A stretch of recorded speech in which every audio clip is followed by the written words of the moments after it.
In my earlier video of series Decoding Digital Value, we saw how most of the companies are still not able to measure the actual value realized by a new feature of their product or platform. What is the impact of not able to estimate and measure real value of a new feature? And how the user journey or the customer journeys play a critical role in estimating and measuring the value of a new feature.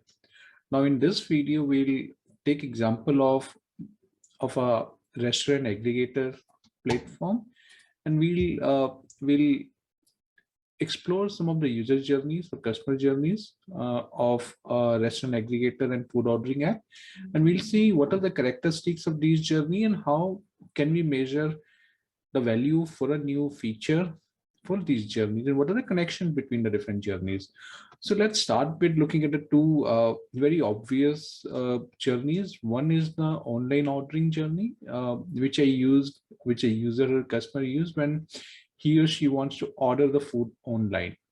The other journey which we are taking in this example is the finding a restaurant. So a restaurant finding journey in which a user uses the platform or app to find a restaurant of a choice and does not order the food, rather go out and go out to the restaurant and have food there.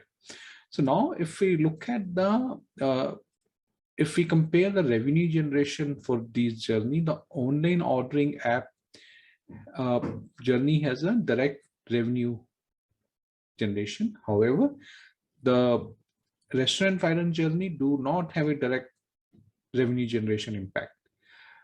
And another critical part here is that these journeys are not independent, these are interconnected. So I might start on a restaurant finder journey, planning to go out to have my lunch or dinner, but then in between I might decide that okay, I would rather order the food at my home.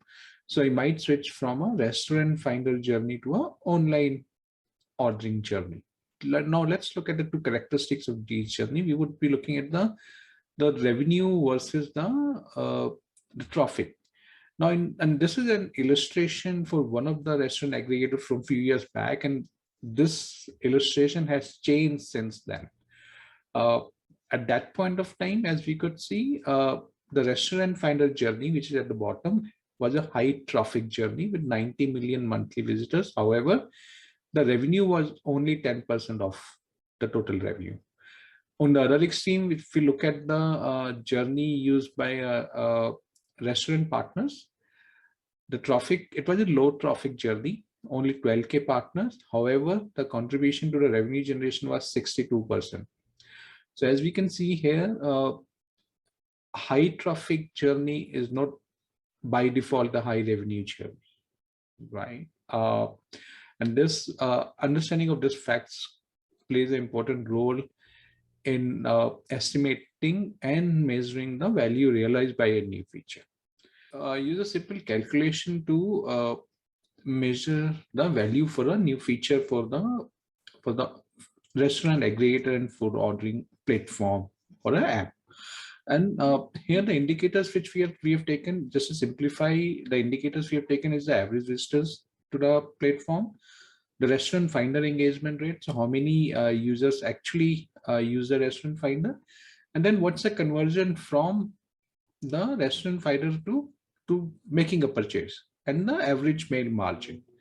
And we have taken two scenarios here. One scenario, there's a new feature which is being deployed, which will increase the restaurant finder engagement rate by 40%, as we can see in the first column. And then the second scenario is in which the new feature increases the restaurant finder use to purchase rate by 40%. And as we can see, the business value increase is same in both the cases. This is a very simple illustration to see how we can calculate the value for a new feature across the user journey and just not at a particular touch point or an interaction point. Now let's look at a model we can use to calculate the value for a digital platform for a new feature. Now, as we can see here, there are multiple users of the restaurant aggregator app. We've got the app users who use the app for finding a restaurant, for placing an order, writing a review. There are restaurant partners who use the app to get the order and to have their listing. There are food delivery partners who use app for getting notification for order to be delivered, to send back the notification of order fulfillment. And as we can see, there's a value flow on the both directions between restaurant aggregator and all three players. So as we can see, it's not a trivial to find out value for a digital platform for a new feature. It requires understanding of all the journeys, how they are interconnected, and what's the impact of on each other. To estimate and measure the real value realization for a new feature in such a complex platform with multiple user journeys, we need an approach which is database. So in my coming videos, we'll go through a framework covering this database approach and what tools could be used by a producer to measure the real value realization for a new feature being deployed. Take care till then. Goodbye. See you soon.